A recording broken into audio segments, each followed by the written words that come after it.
안녕하세요. 비아이오 성형외과의 성형외과 전문의 유혜미입니다. 저는 성형외과 전문이긴 하지만 좀 저속노화 다이어트에 되게 관심을 갖고 공부를 하고 또 환자 진료하고 또 이번에 새로 책을 썼는데요. 여기에 대한 내용들이 되게 좀 천천히 늙으면서 빨리 예뻐지는 방법에 대해서 제가 좀 적은 책인데요. 이 책도 소개도 하고 또 여러분들 궁금한 다이어트 내용 그리고 좀 더 빨리 동안이 될 수 있는 방법들에 대해서 좋은 꿀팁들 갖고 왔습니다. 원장님이 생각하시는 진짜 동안이란 무엇인가요? 진짜 동안은요, 여러 가지가 있겠지만 얼굴로 보이는 동안도 있고 태도로 보이는 동안도 있어요. 얼굴은 아무래도 여기가 제일 중요한 것 같아요. 중안면부. 중안면부가 이렇게 웃는 상. 웃다 보면 여기 중안면부에 근육이 4개가 있거든요. 그 4개의 근육이 활성화되면서 여기가 도톰해져요. 애기들 보면 도톰하잖아요. 근데 나이가 들면서 우리가 웃을 일이 없고 인생의 이런 풍파를 많이 겪으면서 웃을 일이 없고 자꾸 입꼬리가 내려가고 인상을 쓰게 되면서 주름이 이렇게 생기죠. 그러면 얼굴이 조금 고약한 집주인처럼 바뀌게 돼요. 하숙집 할머니 같은.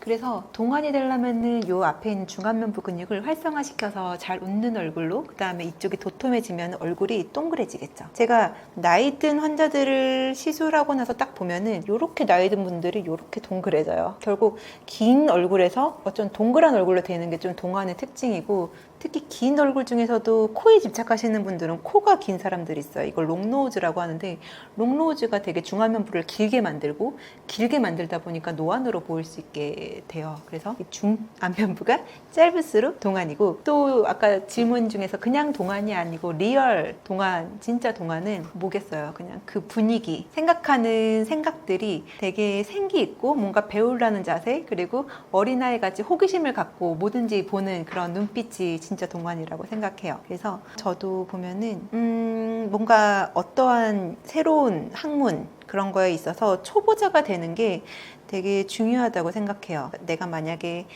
피아노를 어렸을 때 못 배웠는데 새로 피아노를 배워서 어떤 새로운 영역에서 초보자가 되면은 처음 배우는 호기심과 또 내가 잘 못하면서 겪는 새로운 역경, 내가 거쳐나가야 되는 그런 것들, 그리고 조금씩 잘해나가는 모습을 봤을 때 나 자신에게서 얻는 그러한 행복감, 그리고 뜻밖의 기쁨, 이런 것들이 되게 큰 자신감을 주는 것 같고, 자신감을 갖고 호기심을 갖고 있는 이 눈빛이 바로 진짜 동안이라고 생각합니다. 동안을 위한 홈케어 핵심 루틴은 어떻게 실천하면 좋을까요?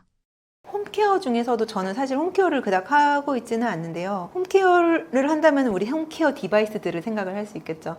근데 홈케어 디바이스를 보면은 되게 문지르는 것들이 많아요. 마사지하고, 그리고 뭐 고주파도 넣고 막 전기도 넣고 이런데, 제가 봤을 때는 이러한 리프팅하는 기계들이 그렇게 큰 효과는 없거든요. 근데 큰 효과는 없는데 되게 많이 문질러요. 그래서 핵심 루틴은 적당하게 문질러라.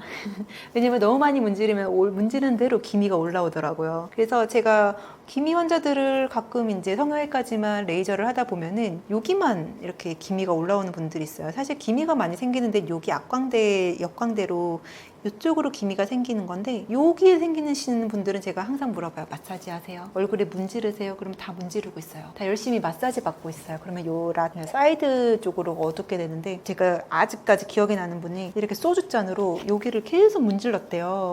어디에서 막 목욕탕을 갔는데 여기를 문지르면 V라인이 되고 리프팅 된다고 그래서 열심히 문지르는, 여기가 시커먼 거예요. 그래서 제가 제발 문지르지 말고 석 달만 손대지 말고 와라. 그리고 토닝을 계속 해드렸는데 여기가 어두웠던 그 색소 침착 부위랑 기미가 되게 많이 좋아지시더라고요. 그래서 홈케어 루틴을 할 때 디바이스를 사용하는 거는 적당히 뭐 하루에 한 번 정도 해주는 건 좋은데, 너무 문지르다 보면은 마찰에 의해서 약한 그 색소 침착과 기미가 올라오거든요. 그렇게 보면은 우리 요런 데도 자꾸 이렇게 다이다 보면은 여기가 색소 침착이 오고, 겨드랑이, 사타구니가 왜 조금 더 어두우냐면은 자꾸 마찰되기 때문에 어두운 거예요. 그래서 이런 분들은 자꾸 얼굴을 문지른다든지 홈케어를 한다고 열심히 하다 보면은 여기가 기미가 올라와요. 그러면은 여기에다가 문지르는 거, 특히 알갱이 있는 걸로 문지르면 더 심하겠죠. 그래서 너무 알갱이 있는 걸 좀 피하시고 어느 정도 좀 부드럽고 아기 피부 다루듯이 홈케어를 하시는 게 되게 중요한 것 같습니다. 그래서 잘못된 방법으로 너무 열심히 하는 건 오히려 피부를 노화시키기 때문에 너무 세게 문지르는 거 저는 피하셨으면 좋겠고, 홈케어 핵심 루틴은 아무래도 디바이스를 사용하는 것도 도움이 되는데 적당히 부드럽게 하는 게 좋겠다. 경락 같은 경우 보면은 세게 누르잖아요. 조심하셔야 돼요. 특히 경락은 림프 순환을 좋게 하기 위해서 근육결을 따라서 되게 세게 이렇게 림프 순환을 시키잖아요. 그래서 오일도 바르고 뭐 아로마 오일 이런 관리 용품을 바르고 하는데 시원해요. 받으면 되게 시원한데 본인 얼굴을 잘 보세요. 여기에 김이 안 올라왔는지. 그럴 때는 경락을 좀 피하시는 게 낫고 좀 살살해달라고 하시는 게 좋을 것 같습니다. 저도 최근에 얼굴에 디바이스라기보다 저희 병원은 체외 충격파를 하고 있는데 여기 뭉쳐진 근육만 풀어도 리프팅이 되는 거를 그 3D 이미지상으로 확인을 했는데 체외 충격파로 여기를 풀어주고요. 턱 라인을 풀어주고 여기를 조금 뭉친 근육을 풀어주잖아요. 그러면은 벡터가 위로 다 향해 있어요. 여기 관자까지 이렇게. 그래서 뭉친 근육을 풀어주는 것도 리프팅이 되긴 하는데 체외 충격파는 그냥 갖다 대면은 여기 있는 세포가 막 충격에 의해서 흔들리면서 활성화가 돼서 림프 순환도 되고 혈액 순환도 되면서 얼굴이 되게 맑아지고 피로도 풀리고 근육도 풀리는데 대신 마사지는 손으로 표면을 문질러야 되잖아요. 근데 문지르는 것 자체는 혈액 순환도 되고 림프 순환도 되지만 피부의 마찰에 의해서 생기는 이 약한 염증이 피부 표면을 좀 상하게 만들기도 해요. 그래서 어느 정도까지는 괜찮지만 이게 진짜 내 피부가 약한 마찰에 의해서 조금 색소가 잘 올라오는 편인지 그거는 타타군이나 요런 데 아니 요런 데를 보면 알 수 있어요. 그리고 목주름도 보면은 접히는 데가 되게 색소가 침착이 많이 되시는 분들이 있거든요. 그런 분들은 여기도 문질러도 문지르는 대로 색소가 올라올 수 있는 거죠. 그래서 보면은 눈 많이 이렇게 부비시는 분들은 여기 다 어두워요. 네. 그래서 우리 신랑도 잘 때 졸리면 막 눈 비비는데 여기가 완전 약간 어두움의 그것처럼 시커멓거든요. 그래서 알레르기 비염 있거나 좀 아토피 있거나 하시는 분들이 자꾸 비비면서 여기가 이렇게 약한 마찰에 의한 염증성 기미가 많이 생기는데 어쨌든 손을 안 닿는 게 사실은 좋고요. 만약에 문지른다면은 조금 부드럽게 팍팍팍팍이 아니고 저 같은 경우는 진짜 살살 이렇게 살짝 대고 이런 식으로 하거든요. 그러면 특히 EMS 하는 그런 전기 자극 조금 오는 것들 있잖아요. 그런 것도 아침에 얼굴 부었을 때 여기다가 이렇게 살짝 이렇게 대주면은 얼굴이 금방 리프팅 되고 부비가 되게 빨리 빠지거든요. 그래서 그런 홈케어 제품들은 좀 괜찮은 것 같아요. 나이 들수록 무너지는 얼굴형과 근육 어떻게 관리할 수 있나요? 무너진다는 거는 봐봐요. 여기는 얇아지고 이쪽으로 다 이렇게 두툼해지죠. 왜냐면은 흘러내리는 것 같잖아요. 그러면 여기에 있는 근육은 약해지고 여기에 근육은 올라가고 이제 사람들이 나이 들수록 가장 아까도 말씀드렸듯이 인생의 고진 풍파와 스트레스를 받다 보면 어금니 깎게 물죠. 많이 먹죠. 그러면서 턱 근육이 되게 발달하면서 이쪽이 두툼해져요. 그리고 입꼬리를 내려요. 입꼬리 당긴 근육이 활성화되면은 이게 마리오네트도 많이 생기겠죠. 어쨌든 내리는 근육들이 활성화 많이 돼요. 근데 이 내리는 근육이 활성화되면은 여기에서 올리는 근육은 오히려 활성이 덜 하겠죠. 얼굴은 이렇게 줄다리기 하는 근육들로 이어져 있어요. 근데 여기가 너무 세다 보면 계속 내리겠죠. 중력에 의해서도 내리는데 나의 습관에 의해서도 이게 내려가는 거예요. 그리고 우리가 자꾸 라운드 숄더, 어깨를 이렇게 내리고 있으면은 이 근육은 계속 수축되어 있겠죠. 그러면은 이거를 그나마 집에서 홈케어로 푼다면은 이런 부분들을 마사지 해줘가지고 약간 풀어주고 이렇게 목을 잡고 쭉 당기면은 그러니까 수축된 근육들이 이완되면서 약간 꽉 잡고 있던 게 살짝 풀겠죠. 그러면은 고무줄처럼 얘를 이완시키면서 조금 올라가요. 그래서 이것도 제가 체외 충격파를 해보니까 알겠더라고요. 이 뭉친 근육을 풀어줬더니 근육 승모근은 내려가고 얼굴은 올라가요. 이거는 어떻게 보면은 요런 목 주변에 있는 넓은 목비근이라고 하거든요. 넓은 목근 이런 부분들을 이렇게 풀어주고 이런 식으로 뭐 괄사 같은 거 있잖아요. 괄사도 너무 세게 문지르지 마시고 어느 정도 부드럽게 샤워할 때나 오일 같은 거 발라서 살짝 풀어주고 이런 것들이 사실은 얼굴을 조금은 리프팅 할 수 있게 도와줘요. 얼굴에 제가 아까 전 4개의 중안면부 근육이 있다고 했잖아요. 4개의 근육들이 다 여기에 있는 뼈에서 새로 나와가지고 입둘레 근육으로 같이 이렇게 다 들어가요. 근데 말하고 움직이고 하면서 이게 이렇게 접히다 보니까 팔자가 생기잖아요.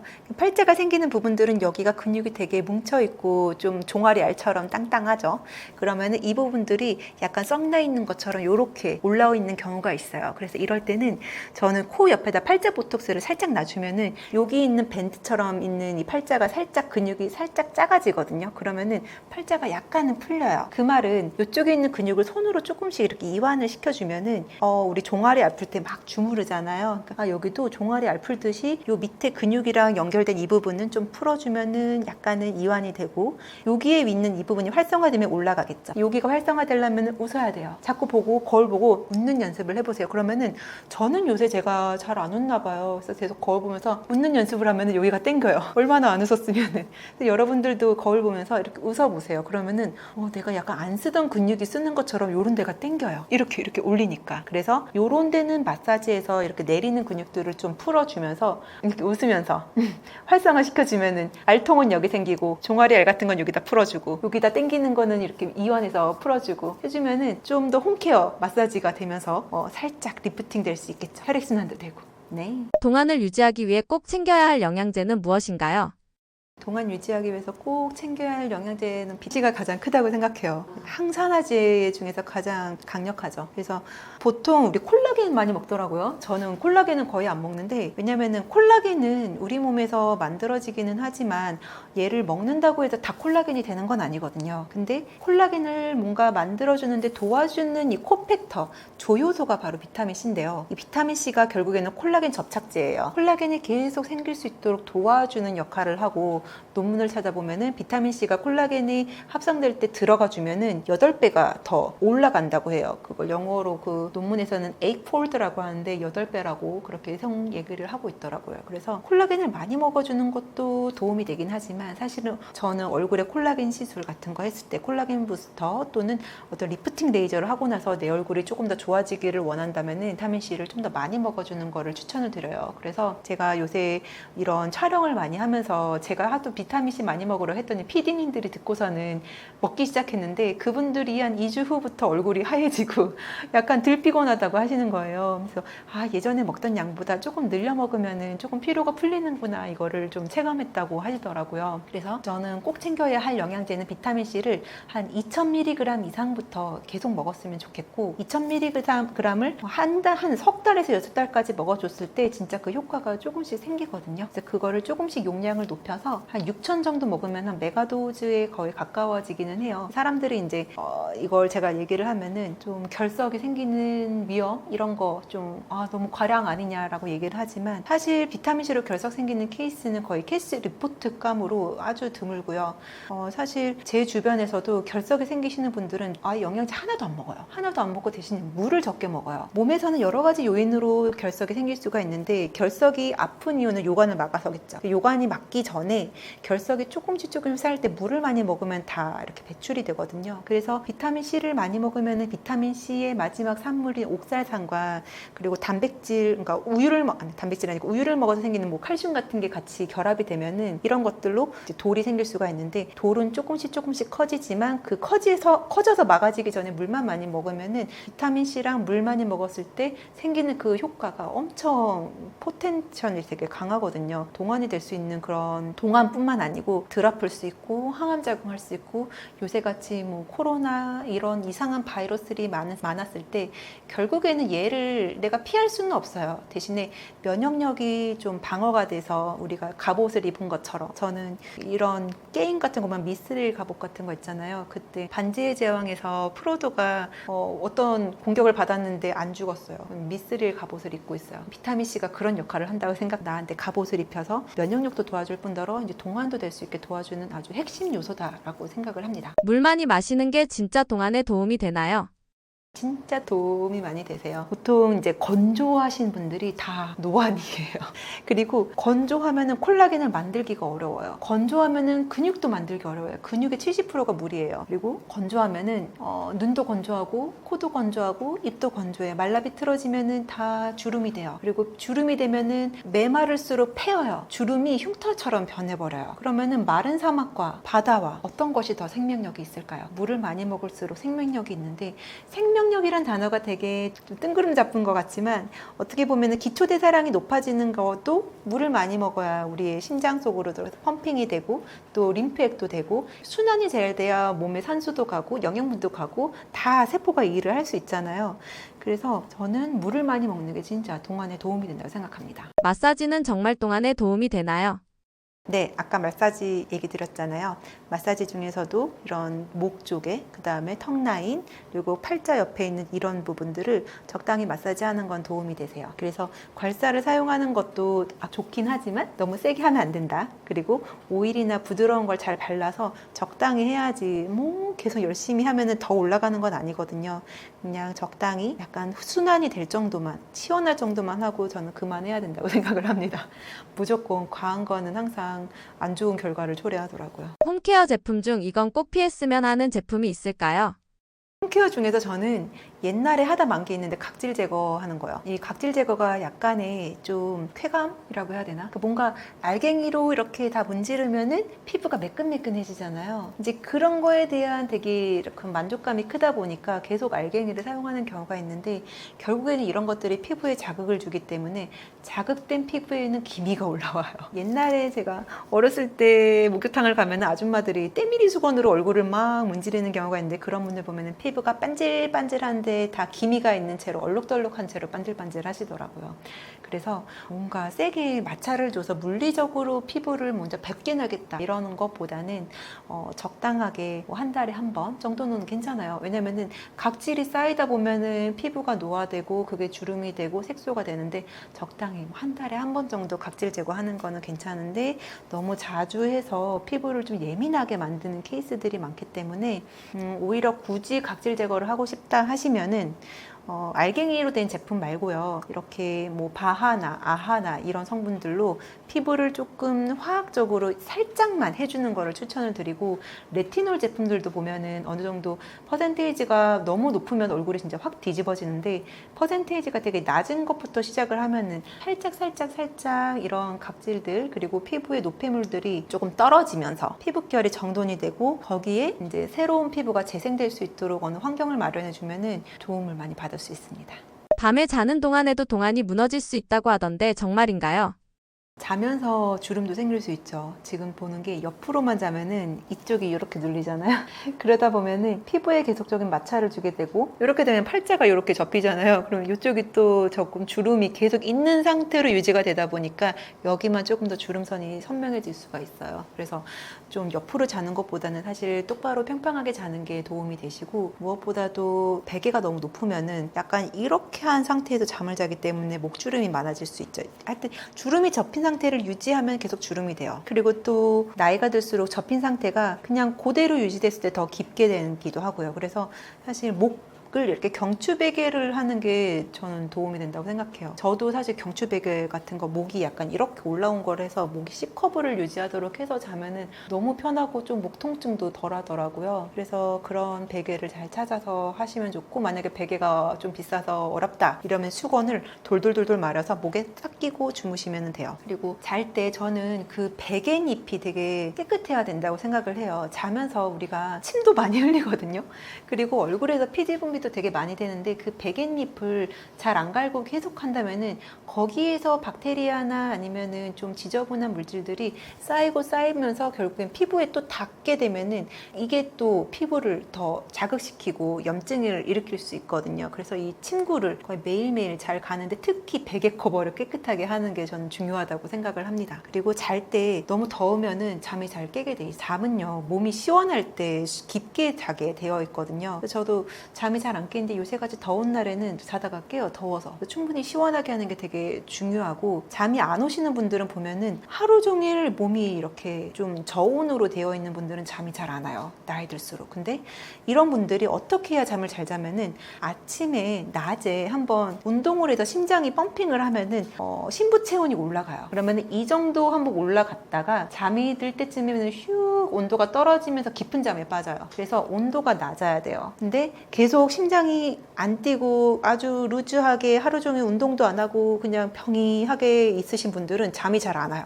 잠이 잘 안 오시는 분들 보면 계속 컴퓨터만 하고 있어요. 낮에 심장이 한 번도 안 뛰어요. 몸이 뜨거워지질 않는 거죠. 그래서 심장 펌핑이 안 되면은 잠도 잘 안 와요. 그래서 잠이 잘 안 오면은 내가 낮에 뭘 했느냐를 뒤돌아서 봐야 돼요. 낮에 진짜 잠이 안 온다 하면은 약간은 심장을 조금 뛰게끔 만들어서 보통 심장이 뛸 그 박동수를 저는 이 스마트워치로 확인을 하는데 220에서 자기 나이를 빼면은 최대 심박수가 나오거든요. 최대 심박수에 한 60에서 70% 정도까지 뛰어야 몸이 조금 더 열을 받고 심부 체온이 올라가고 또 에너지가 생성이 돼요. 한마디로 시동이 걸리는 거죠.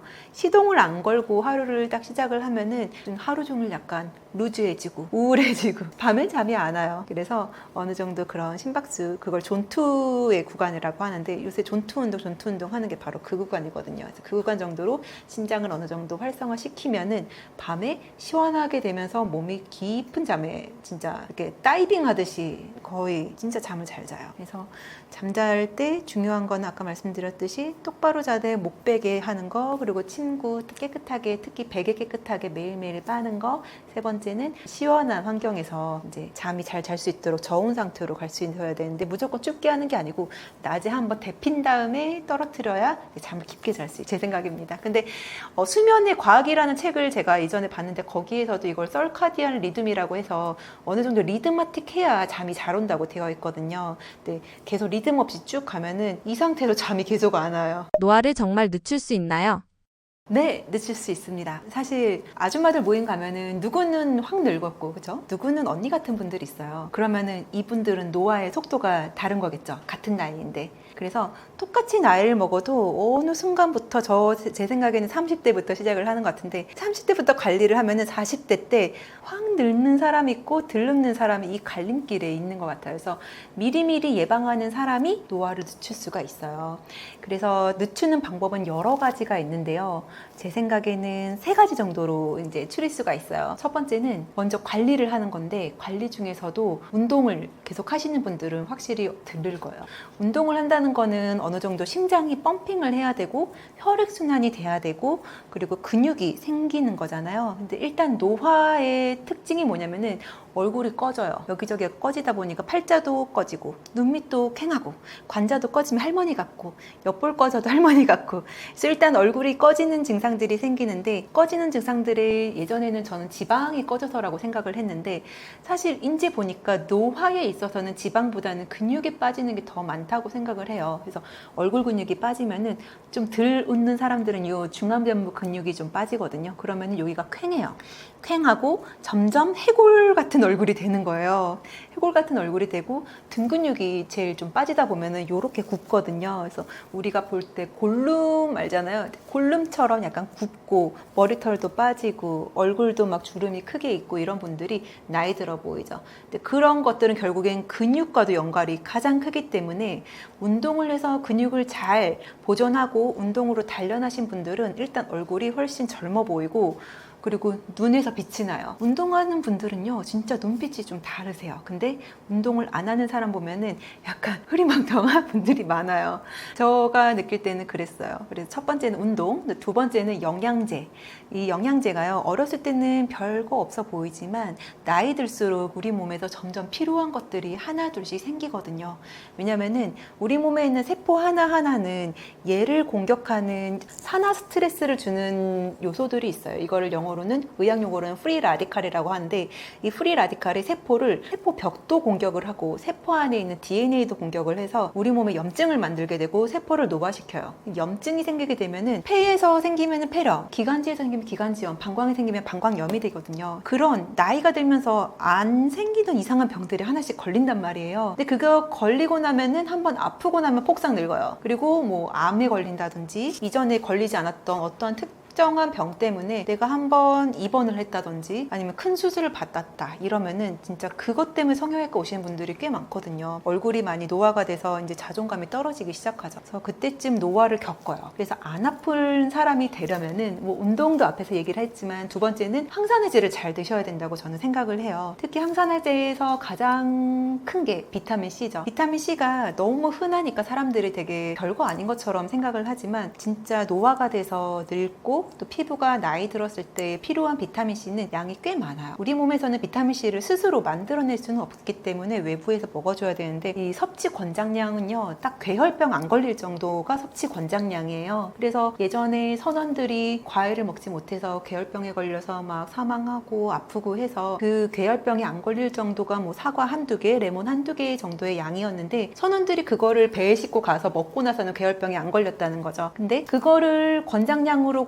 넣었는데 사실 그만큼 갖고는 그냥 죽지 않을 만큼 비타민C를 먹는다라고 생각을 하시면 되고, 사실 우리가 먹는 그런 과일이나 아니면 여러 가지 음식을 통해서 비타민C는 들어오는데 노화를 막기 위해서는 그만큼 더 필요해. 어차피 비타민C는 수용성이기 때문에 다 소변으로 배출이 되기는 하지만 우리가 필요한 양, 내가 이만큼 아프면 비타민C는 또 요만큼 필요하고, 요만큼 암에 걸렸다 또는 코로나에 걸렸다 이랬을 때는 고용량의 비타민C를 정맥으로 넣어줬을 때 좀 더 사망률이 적었다는 그런 논문들이 코로나가 있었던 그 시절 중국에서 되게 많이 나왔거든요. 그래서 비타민C 논문이 중국에서 되게 많이 나와서 그때 제가 논문을 찾아봤는데, 중환자실에서 코로나 폐렴이 심한 사람에게서 비타민C를 고용량으로 혈관으로 넣어줬을 때 사망률 자체가 유의하게 낮았더라라는 논문들이 되게 많아서 그거를 보고 아픈 사람에게는 비타민C가 조금 더 필요하구나. 그리고 뭐 위염에 걸린 사람도 혈장 내 비타민C 농도를 측정해 봤더니 비타민C 농도가 낮았기 때문에 그만큼 더 필요하다는 거죠. 그럼 내 몸이 노화가 됐을 때는 그만큼 더 비타민C가 필요해서 이 노화된 녹슨 세포들을 치료해 줄 만한 애들이 계속 들어와 줘야 된다는 거죠. 그래서 좀 영양제, 비타민C는 기본이고 저는 되게 많이 먹거든요. 그래서 15,000mg을 먹는데 그 정도면 3,000mg은 5개 먹는 거고, 이 정도 먹는 데는 저는 15년을 먹었어요. 왜냐면은 너무 피곤했기 때문에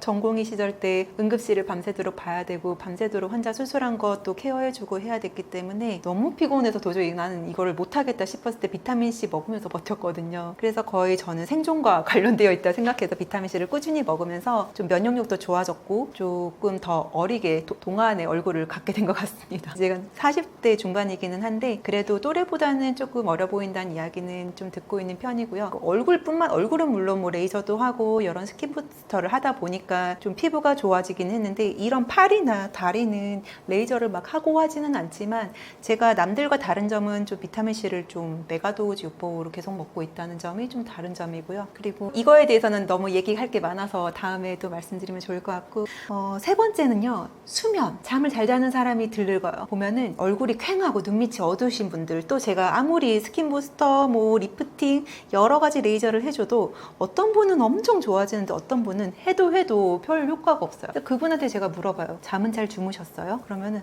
제가 요새 너무 피곤해서 잠을 못 자요 이러는 거예요. 사실 잠을 잘 때 콜라겐이 생성되고 근육이 올라가고 또 내 몸이 회복이 되는데, 그 회복되는 게 동안 회복이라고 생각하시면 돼요. 어릴 때는요 잠을 진짜 많이 자잖아요. 근데 나이 들면은 잠이 그렇게 없어져요. 그러니까 나이 들 때 잠이 없어지기 때문에 잠을 잘 못 자면은 결국에 얼굴이 자꾸 나이 들고 몸은 계속 아프고 노화로 되게 돌아갈 수 있어요. 노화로 계속 가는 거거든요. 충분한 수면이 되게 중요해요. 제 책에서도 수면에 관해서 상당히 많이 썼거든요. 현대인들의 고질병이 제가 볼 때는 비만도 있고 탈모도 있고 수면 불면증이 되게 많은 것 같아요. 그래서 불면증을 잘 잡고 잠을 얼마나 잘 자느냐가 동안을 유지할 수 있는 그런 하나의 비결이 될 수 있다고 생각합니다. 어떻게 하면 건강하게 나이 들 수 있을까요? 네, 어차피 나이 들 거 건강하게 들어보자. 좀 어리게 나이 들면 좋겠다 싶은 건 아까 제가 앞에 말씀드린 거, 운동을 열심히 하는 거. 근데 운동 열심히 하기 되게 힘들죠. 그래서 조금 생활 습관을 좀 바꿨으면 좋겠어요. 엘리베이터 안 타기, 한 계단 5층 정도는 걸어 다니시는 게 좋고요. 그리고 차를 운전을 한다면은 여기가 문이면은 요 앞에다 우리 주차하잖아요. 여기다 세우지 말고 저 멀리 세우는 거예요. 멀리 세우면 여기 걸어가잖아요. 그만큼 조금씩 운동 활동량을 좀 늘려야 된다. 그래서 나의 활동량을 점점 늘리는 게 건강하게 나이 드는 습관인 것 같고요. 왜냐면 나이 들수록 우리 움직이기 싫어요. 보면은 또 어릴 때 보면은 엄청 달려다니죠. 뛰어다니고. 할머니 되면은 계속 누워만 있죠. 걷지 않아요. 활동량이 줄어드는 게 바로 이제 나이가 들어가는 거기 때문에 나이 들어서도 조금 젊게 살려면은 자꾸 활동을 해야 돼요. 자꾸 걷고 움직이고 사람 만나고 얘기하고 이런 것 것들로 뇌도 조금 더 활성화되고 우리 몸도 활성화되는 거죠. 그리고 지켜야 할 습관 중에 하나는 또 잠을 잘 자는 거, 아까 말씀드렸죠. 제가 아는 분들은 밤에 또 TV를 켜놓고 보다가 자는 분들이 있는데 수면이 되게 불안정하다 하더라고요. TV를 켜놓다든지 아니면 불을 켜고 자는 것 자체가 뇌가 되게 활성화된 상태에서 잠을 자기 때문에 충분히 휴식을 잘 못하고 몸이 재생을 못한다고 그러더라고요. 그래서 수면을 잘 취하는 거. 그 다음에 저는 물을 또 많이 먹으라고 그래요. 나이 들수록 물을 되게 안 먹거든요. 제가 어렸을 때 보니까 물대장 어린이들이 되게 많았어요. 물을 벌컥벌컥 많이 마시는. 근데 나이 들어서는 소화 능력도 떨어지지만 자꾸 소변 보는 거에 있어서 좀 부담감을 갖는 경우가 많아서 물을 진짜 안 드세요. 근데 물을 안 먹다 보니까 몸이 건조하게 되고 몸에 혈액이 정체되고 혈액순환도 안 되는데 움직이지도 않아. 그러면은 자꾸 혈액순환 안 되면은 손끝이 저리고 그 다음에 뭐 뇌도 잘 안 돌아가고 혈액 펌핑도 잘 안 되다 보니까 자꾸 노화가 되어 가는 것 같아요. 저는 그래서 물을 좀 많이 드시라고 그러고 또 만약에 방광 기능이 약하다면은 그런 비뇨기과나 치료를 받으셔서 조금 도움을 받으셨으면 좋겠습니다. 노화를 늦추는 음식이나 영양제는 어떤 게 좋나요? 제가 아까 전에는 영양제 중에서 비타민C 얘기를 했잖아요. 요새 이거는 그냥 개인적인 팁인데 여자 의사들끼리 모임을 했는데 한 분이 팔이 되게 근육이 막 불뚝불뚝 있을 정도로 다이어트를 하고 근육을 잘 키우셔서 아니 어떻게 해서 살을 뺐느냐. 그분은 위고빈을 하긴 했지만 그 영양제를 먹는다고 하더라고요. 근데 그 영양제가 약간 근육을 좀 올리는데 도움을 줄 수 있는 여러 가지 영양분으로 되어 있는데 뭐 L카르니틴도 들어있고 아미노산도 들어있어요.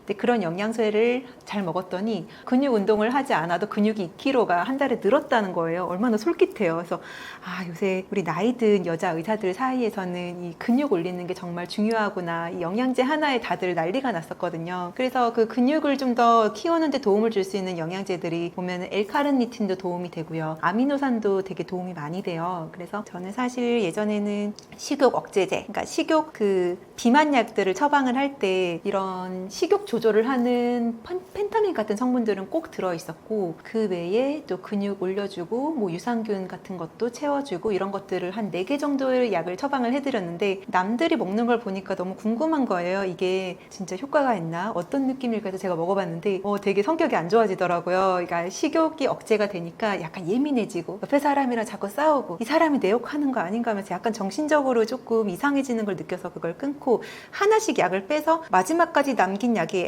L카르니틴이었는데 L카르니틴을 먹었더니 좀 식욕도 조절이 되고 또 약간 운동할 때 힘이 조금 더 나더라고요. 그래서 이런 근육을 조금 더 생성시키는데 도움을 줄 수 있는 여러 가지 영양제들이 제가 볼 때는 되게 도움이 많이 된 것 같아요. 결국에는 노화는 근육이 빠지는 과정이기 때문에 근육을 채워줄 수 있는 영양제가 있다면은 그런 것들은 꼭 챙겨서 드셨으면 좋겠어요. 그리고 노화를 늦추는 음식은 아무리 생각해도 그냥 단백질입니다. 고기, 고기 드시는 게 좋습니다. 무리하지 않으면서도 젊음을 유지할 수 있는 운동이 어떤 게 있을까요? 무리하지 않으면서 젊음을 유지할 수 있는 운동? 저는 달리기 같아요. 근데 사실 사람들이 달리기 잘 안 하죠. 저도 살 뺄 때 빼고는 잘 안 달리는데 대신에 달리는 이유 중에 하나가 이제 안 쓰던 근육을 쓰기 위해서 달리기도 하고 또 사람들은 이런 오해를 많이 해요. 내가 땀을 많이 흘리면 운동을 잘했다라고 생각을 하죠. 근데 사실은 땀이 나는 것보다 더 중요한 건 내 심장이 뛰고 내가 호흡을, 산소를 잘 들이켰느냐 그 정도를 측정을 하는 게 제일 중요하거든요. 그래서 이렇게 걷는 운동을 되게 많이 해요. 진짜 사람들이 다 병원에 와서 하는 말이 나는 1시간씩 걷는다. 그래서 제가 뛰으라고 그래요. 그러면은 다음에 한 달 후에 또 와가지고 하는 말이 나는 1시간 걸어도 살이 안 빠져. 2시간을 걸었다. 그런데 살이 안 빠진다. 당연히 안 빠집니다. 안 되는 방향으로 오랫동안 하면은 오히려 관절만 다치고 발바닥 질환만 생겨요. 그리고 하지 정맥류도 생겨요. 그래서 걷는 걸 오래 하는 거는 그닥 도움이 되지 않고요. 젊음을 유지하는 거는 심장이 뛰어야 돼요. 그래서 가장 간단한 거는 진짜 달리기 싫으면 슬로우 조깅이라도 하라고 해요. 슬로우 조깅 천천히라도 뛰세요. 천천히라도 뛰어서 약간 옆에 사람과 대화를 할 정도로 뛰어주고 살짝 이렇게 호흡이 약간 차야 돼요. 땀 나는 걸로 안 돼요. 걷기는 땀이 나거든요. 근데 걷는 건 심장은 막 뛰지는 않아요. 심장이 뛰지 않는다 하니까 어떤 분들은 경보를 하겠대요. 막 열심히 세게 걷는다. 근데 걷는 걸로 되는 그 근육이랑 달릴 때 쓰는 근육이랑은 그 정도와 쓰이는 근육이 근육이 좀 다르거든요. 그래서 약간 살짝 띄워줄 때 이 점핑하는 그 근육이 또 달라요. 그래서 그런 근육의 쓰임이 다르고 또 위치 에너지와 운동 에너지가 동시에 올라가면서 쓰는 에너지의 그 증폭량도 다르기 때문에 어느 정도 달려서 또 심장이 좀 띄워주는 운동을 하는 게 도움이 됩니다. 그래서 달리기 정도야 뭐 무리하지 않을 수 있잖아요. 그래서 살살 달려주는 거는 저는 추천드립니다. 피부나 외모 노화를 늦추기 위해 반드시 피해야 할 행동도 있을까요? 네, 지금 딱 생각나는 게 있는데 마라톤 할 때 어떤 사람들은 열심히 마라톤 몇 시간씩은 하는데 이게 상당히 자외선을 많이 받거든요. 그래서 어떤 사람 보니까 건강해지겠다고 열심히 달려서 막 많은 길을 달리기를 하고 얼굴이 폭삭 늙은 경우를 봤어요. 그래서 너무 많이 달리는 거 그리고 외부 활동 오래 하는 거는 결국에는 자외선을 얼굴에 받기 때문에 어느 정도 좀 피해주는 게 좋고 운동을 하더라도 1시간 이내로 끝내는 걸 저는 추천을 드려요. 너무 많이 운동하면은 그게 또 지쳐가지고 식욕이 오르거든요. 그리고 또 무산소 호흡으로 넘어가기 때문에 젖산이 생겨가지고 되게 피곤해요. 피곤하면 얼굴이 또 폭삭 늙어 보이죠. 그럼 피곤한 만큼 사실 더 먹어야 돼요. 그래서 좀 오랫동안 너무 달리기 오래 하는 거 저는 피했으면 좋겠고 그거는 뭐 사이클, 자전거 타기 뭐 이런 거 다 마찬가지입니다. 그리고 이런 야외 활동도 문제지만 가장 피해야 하는 게 술, 담배. 술, 담배 피하시는 게 제일 도움이 될 것 같아요. 그러니까 내가 술, 담배를 엄청 많이 하면서 건강을 위해서 뭔가를 한다라고 하기 전에 안 해야 될 거를 끊어주는 게 더 중요해요. 그래서 어떻게 보면은 내가 만약에 남자친구를 사귀는데 남자친구가 돈도 많이 벌고 잘생기고 능력도 좋고 나를 너무 많이 사랑해. 근데 도박을 한다든지 근데 바람을 핀다든지 뭔가 이 결점 사유가 너무 명확하면은 그것 때문에 우리가 그 사람 만날 수 없잖아요. 그러니까 건강 관리를 해도 아무리 좋은 거 많이 먹고 아무리 운동을 해도 술, 담배를 계속 한다면은 몸은 계속 더 노화가 되는 것이기 때문에 다 된 밥에 재 뿌리는 격이 되거든요. 그래서 술, 담배 피하시는 거. 그리고 마지막 하나, 밤새지 않기. 제가 최근에 30대 후반이신 분이 밤새도록 술을 먹고 병원에 오신 경우를 봤는데 아니 나이가 들수록 밤을 새면 안 돼요. 그러면은 회복력이 정말 떨어지고 밤을 새면은 뇌가 상해요. 뇌가. 그래서 너무 밤새도록 노는 거 이제 나이 들어서는 하면 안 되고 밤새도록 공부하고 또 밤새도록 너무 일하고 이런 것들이 진짜 좀 노화를 확 일으키게 하고 치매도 좀 더 빠르게 하고 몸의 면역력도 떨어뜨리기 때문에 일단 아플 수가 있어요. 아프면은 진짜 노화의 속도가 되게 급격화가 되거든요. 그래서 안 아프게 하려면은 잠을 잘 자야 된다. 호르몬이나 몸 상태가 빨리 늙고 있다는 신호로 어떤 게 있나요? 몸 상태가 빨리 늙고 있다는 신호는 아무래도 뱃살이 늘어나는 거예요. 얼굴은 괜찮은데 배만 나온 분들 있죠. 그러면은 제가 책 첫 번째에도 썼지만 노화의 그 증거는 얼굴보단 뱃살이라고 생각해요. 배부터 나옵니다. 왜냐면은 내장 지방이 벌써 호르몬 때문에 잘 컨트롤이 안 된다는 거거든요. 그래서 먹은 족족 배에 있는 내장지방 또 피하지방이 점점 늘어나면서 몸이 염증 상태로 가고 그런 염증 상태가 얼굴로 나타나요. 결국에는 식사를 할 때 탄수화물을 계속 많이 먹게 되는 식사를 우리가 되게 많이 하잖아요. 사실 흰밥도 탄수화물 중에서도 되게 혈당을 많이 올리는 그 당분이기 때문에 흰밥 너무 많이 먹는 것도 사실은 탄수화물을 계속 먹는 거고 그것 때문에 살도 찌고 나이가 들어 보이는 거거든요. 왜냐면은 탄수화물의 가장 마지막 그 엔드 프로덕트라는 게 AGE라는 거거든요. 그래서 Advanced Glycemic E, End Product. 그래서 마지막에 생기는 그 탄수화물의 AGE라는 그런 당화, 그 프로덕트가 얼굴에서 노화로 나타나요. 그래서 기미도 생기게 하고 주름도 생기게 하고 결국에는 나이가 들게 만들어요. 어떤 분이 그러더라고요. 나이 드는 거는 우리가 오븐에서 빵이 익어가는 거랑 똑같다. 그래서 우리의 연골은 아기 때는 하얗고 반질반질하다가 나이 들수록 연골이 되게 갈색으로 바뀌고 노화되고 그리고 막 삐걱거리고 하는 게 결국에는 이 오븐에서 살살 익어가는 거랑 똑같다는 거죠. 그래서 우리가 어떤 탄수화물이나 되게 정제된 당을 먹으면서 계속 몸을 익게 만드는 거라고 얘기를 하더라고요. 그래서 이런 익게 되는 그 마지막 산물들이 얼굴의 주름 그리고 노화된 그 기미 이런 것들로 표현이 된다고 해요. 그래서 그거는 마지막 엔드 프로덕트, 마지막 산물이고요. 처음에는 배부터 나오고 그 다음에 이제 얼굴이 늙어가기 시작한다고 생각을 해요. 그래서 그런 신호는 뱃살과 이제 얼굴 주름, 기미 이렇게 되죠. 동안인 사람들은 뭘 다르게 할까요? 진짜 비결이 있나요? 주변에 일단 나이가 어려 보이는 사람을 찾아보면은 그 사람 인스타그램을 한번 보세요. SNS를 보시면은 뭘 하고 있느냐 보여요. 이걸로 반대로 생각하나 보면은 뚱뚱하고 나이 들어 보이는 사람들의 인스타그램 그리고 SNS를 보면은 먹는 게 되게 많이 올라와요. 주스, 과일이 있는 막 맛있는 팥빙수, 뭐 과일 빙수 그리고 그런 것들이 많고 오히려 동안처럼 보이는 사람들은 좀 운동하는 모습 아니면은 좀 뭘 배우는 모습 이런 것들이 좀 많이 나타나는 것 같아요. 근데 저는 뚱뚱한 사람들의 SNS를 보면은 진짜 먹방이 많거든요. 맛있는 거 올리고 그러면은 그게 본인의 행복인 거죠. 저는 사실 제가 음식 먹는 걸 거의 안 찍어 올려요. 제가 찍어 올리는 거는 뭐 제가 강의하는 거 또는 뭐 제가 뭐 누군가를 만나서 좋은 시간을 보내고 뭔가를 배우는 거 이런 것들을 올리는데 결국에는 자기가 해피한 걸 올리게 되는 거죠. 그래서 동안인 사람들은 그 사람들이 행복해하는 게 뭔가를 한번 찾아보시는 게 그 사람의 비법인 것 같아요. 저도 지금 배우는 게 뭐 영어도 배우고 예전에는 피아노, 재즈 피아노도 배우고 뭐 일본어도 배우고 운동도 배우고 새로운 걸 배우는 걸 되게 좋아해요. 그리고 물을 또 되게 많이 먹고 오히려 예전에는 나 물 사는 게 돈이 너무 아까운 거예요. 근데 나이 들수록 보니까 과일 주스 먹으면 나중에 빼는데 돈이 더 많이 들어가요. 그래서 오히려 물을 또 많이 사 먹는 편이고 사 먹다기보다 많이 들고 다니죠. 들고 다니면서 많이 먹고 비타민 섞어 먹고 그래서 저는 되게 비타민 그 다음에 아미노산, 엘카르니틴, 단백질을 계속 몸에다 넣어줘요. 음식이 뭐가 들어가느냐에 따라서 그 사람의 그런 퀄리티, 정체성 그리고 동안이 생기는 것 같아요. 그리고 일단 자세가 바른 사람이 훨씬 어려 보이거든요. 등이 굽은 사람은 동안이어도 왠지 할머니 같아 보여요. 근데 제대로 자세가 펴져 있고 등이 펴져 있고 조금 더 좀 자신감 있는 사람들은 생기 있어 보이죠. 저는 동안을 물론 얼굴이 동안인 사람도 동안이지만 눈빛의 생기 그 다음에 하는 그 행동들에 있어서 되게 그런 어린 건강함과 또 동안 그리고 그 사람에게서의 자신감, 자존감 같은 것도 다 하나의 어떤 아우라가 되는 것 같아요. 하루 루틴 중 딱 하나만 바꿔서 노화를 늦출 수 있다면 무엇을 추천하시겠나요?